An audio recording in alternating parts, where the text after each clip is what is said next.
താളം പിടിക്കാൻ തോന്നണം. തലയൊന്നാട്ടാനോ കൈയൊന്ന് അനക്കാനോ പറ്റണം. അതാണ് ആസ്വാദന ശേഷി. എന്ത് നല്ല പാട്ട് കേട്ടാലും മസിൽ പിടിച്ചിരിക്കുന്നതാണ് മലയാളിയുടെ ശീലം. കനം കുറഞ്ഞ ഒരു ഹൃദയമുണ്ടെങ്കിൽ അത് നിറച്ചാസ്വദിക്കാം. ആരും ഒന്ന് തുള്ളിപ്പോകും. നല്ലൊരു പാട്ട് കേട്ടപ്പോൾ വരുംവരായികൾ ഓർമ്മിക്കാതെ, ചുറ്റുമുള്ളവരുടെ മസിൽ പിടുത്തം കണ്ടമട്ടു നടിക്കാതെ ശ്രീമതി ടീച്ചർ ഒന്ന് താളം പിടിച്ചു. അറിയാവുന്നതുപോലൊക്കെ ഒരു ചോറ് വെച്ചു.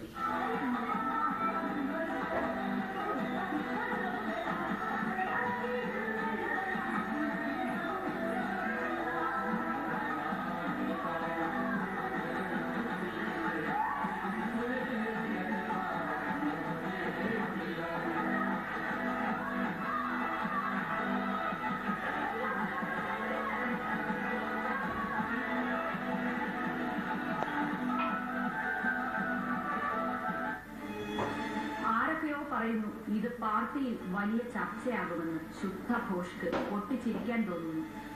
ഇതൊക്കെ ചർച്ച ചെയ്ത് ശാസിക്കാൻ തുടങ്ങിയാൽ ജനം പാർട്ടിയെ പുച്ഛിക്കും.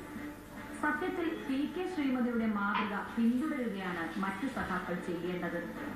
പിരിമുറുക്കം നിറഞ്ഞ ചർച്ചകൾ കഴിഞ്ഞ് പുറത്തിറങ്ങുമ്പോൾ നല്ല നാടൻ പാട്ടും താളമേളവും കേട്ട് നിറഞ്ഞ് ആസ്വദിക്കണം. മനസ്സ് ഒന്ന് ലളിതമാകട്ടെ. എന്തു കേട്ടാലും ഇപ്പോൾ പൊട്ടും എന്ന മട്ടിൽ എന്തിനിരിക്കണം?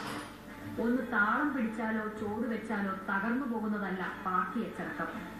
മനസ്സിൽ തോന്നിയത് ചെയ്യാൻ ധൈര്യം കാണിച്ച PK ശ്രീമതിക്ക് അഭിവാദ്യങ്ങൾ.